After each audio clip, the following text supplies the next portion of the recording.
మొదటి కథ ఏదో కథని తెలిసిన తెలుగువాడికి, తెలుగు సాహిత్యాన్ని తెలిసిన వారికి వేరే పరిచయం చేయక్కర్లేదు. గురజాడ అప్పారావు గారి దిద్దుబాటు కథ రచనాకాలం 1910. ఇంకొంచెం వివరానికి వెళ్ళాలంటే 1910 ఫిబ్రవరి.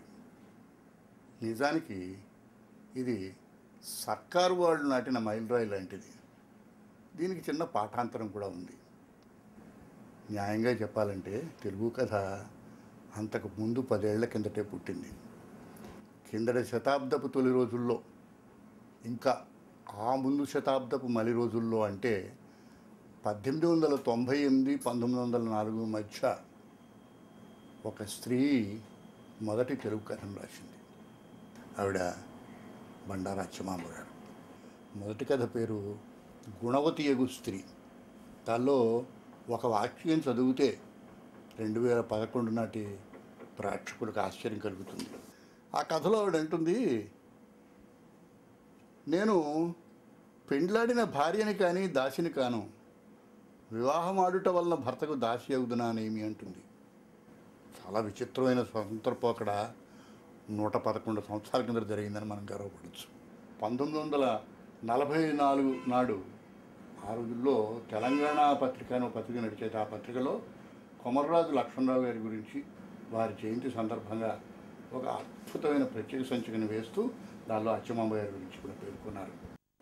ఆ రోజుల్లోనే మరొక కథా రచయిత కూడా తెలుగు కథ రాశారు. ఆయన ఆచంట వెంకట సాంఖ్యాన శర్మ గారు. ఆయన మహోపాధ్యాయుడు. ఆ రోజులు కాంపోజిట్ మెడ్రాస్లో గోల్డ్ మెడల్ పుచ్చుకున్న పట్టభద్రుడు. మొదటి కవితా సంపుటిని ప్రచురించిన వారు, మొదటి పత్రిక కల్పలతను నడిపినవారు. ఆయన విశాఖ, లలిత వంటి కథలు రాశారు.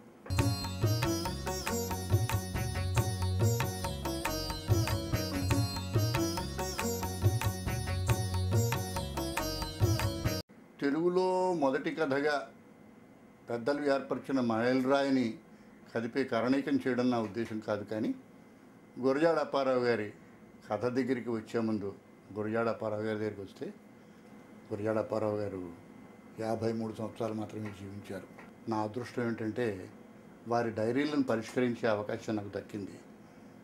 విజయవాడలో నేను పనిచేస్తున్న రోజుల్లో మా ఇంటి పక్కనే ఆనాటి ఆంధ్రజ్యోతి సంపాదకులు నార్ల వెంకటేశ్వరరావు ఉండేవారు. నన్ను పురాణం సుబ్రహ్మణ్య శర్మ గారిని ఆహ్వానించి గురజాడ డైరీల్ని చదివే ఆస్కారాన్ని, పరిష్కరించే అవకాశాన్ని నాన్నగారికి అందించారు. కనుక ఆయన ప్రతిభా పాఠవాల్ని ప్రత్యక్షంగా తెలుసుకునే అవకాశం దొరికింది. విచిత్రం ఏమిటంటే గురజాడ అప్పారావు గారు చాలా కాలం పాటు ఆంగ్ల రచనలు చేశారు. ఆంగ్లంలో ఆయన ప్రావీణ్యం అద్భుతం. మీకు కన్యాశుల్కంలో ఈ ధోరణి కనిపిస్తుంది. కన్యాశుల్కంలో గిరీశం చెప్పిన వీడియో పద్యం చదివితే మీకు ఈ విషయం బాగా అర్థమవుతుంది. She leaves the bed at AM 4 and sweeps the dust from off the floor and keeps it all behind the door, the widow అంటూ చెప్పి గిరీశం ఈ రిఫార్మర్లో ఈ పద్యం టెన్నిసన్ చదివి గుండె బాదుకున్నాడు అంటాడు. టెన్నిసన్ చదివి గుండె బాదుకోవడంలో మనకు అర్థమయ్యే విషయం ఏంటంటే, టెన్నిసన్ బాణీలో టెన్నిసన్ అంత బాగా రాయగలిగిన ప్రతిభని ఆ రోజుల్లో గురజాడ అప్పారావు గారు సాధించడం.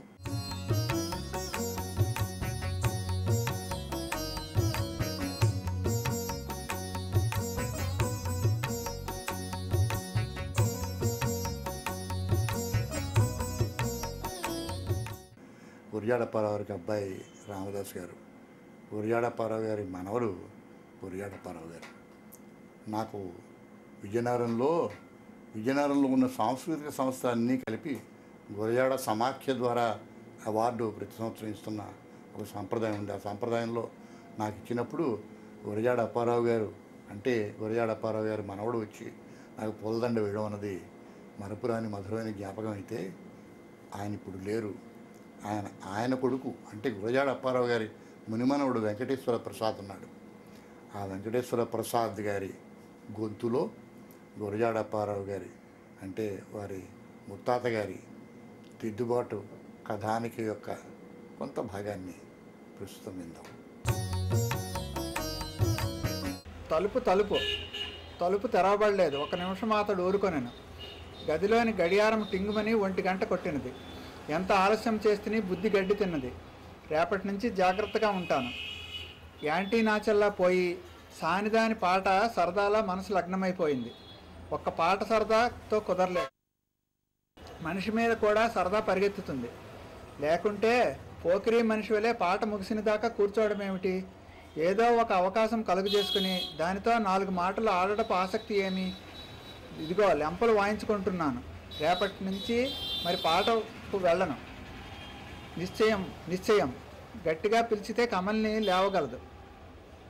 మెల్లిగా తలుపు తట్టి రాముడికి లేపగలిగితేనా చడి లేకుండా పక్క చేరి పెద్ద మనిషి వేషం వేయవచ్చును. ఇది దిద్దుబాటులో ప్రారంభంలో కొన్ని వాక్యాలు.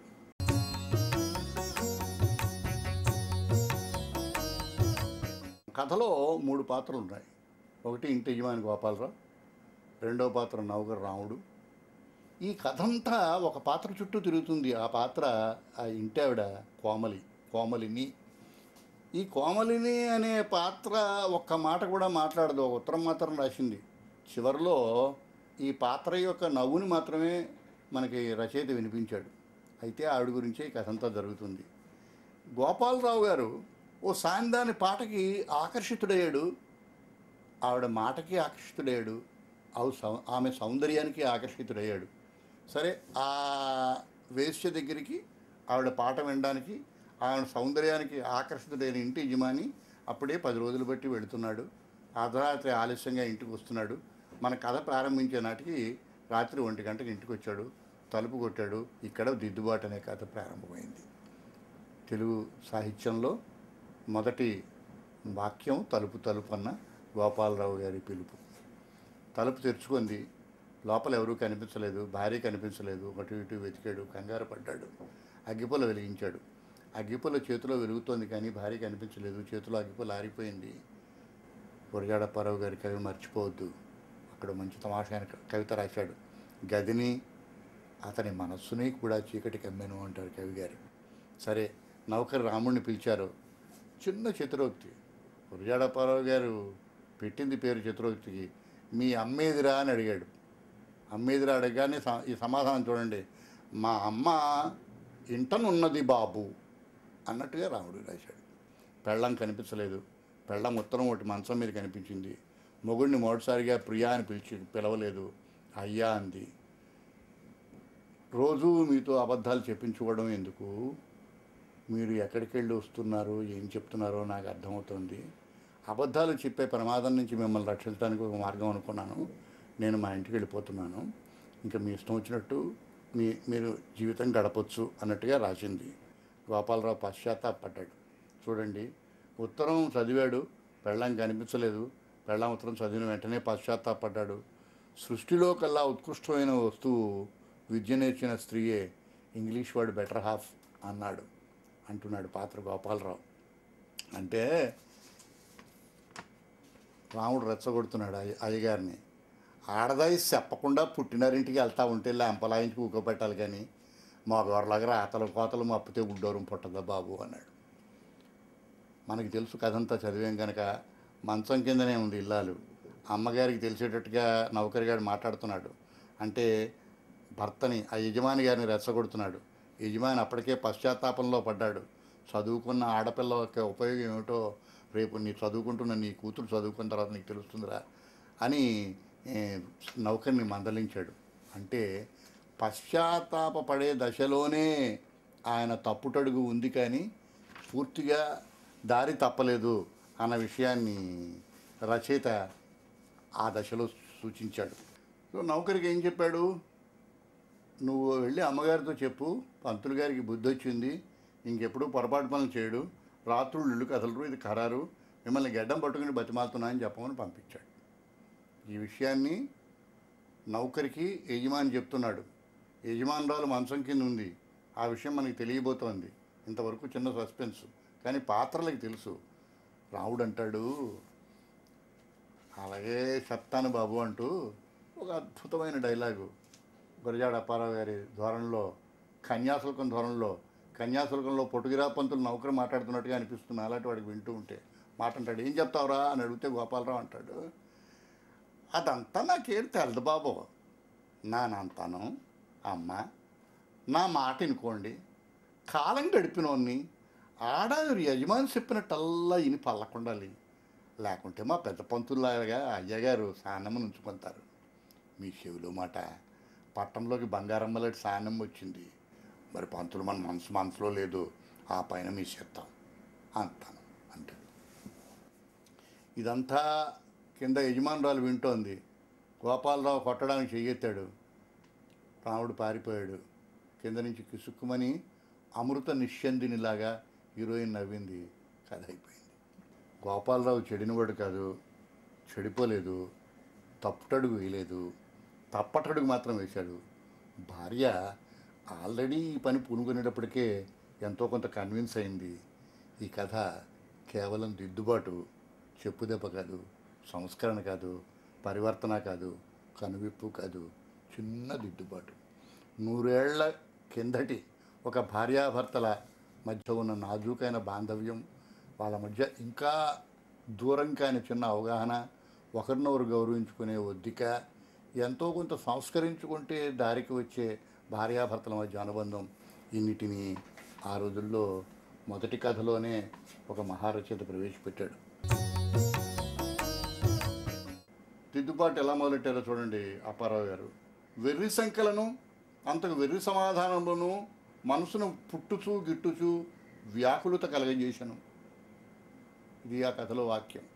మరో చోట అంతట మంచము కింద నుండి, ఇది ఆఖరి వాక్యం, అంతట మంచము కింద నుండి అమృత నిశ్చందినియగు కలకల నగవును కరకంకణముల హృదయరావమును వినవచ్చును అన్నారు. బాగుంది. ఇప్పుడు కథంతా ఈ ధోరణిలోనే రాశారా అంటే కథంతా ఈ ధోరణిలో రాయలేదు.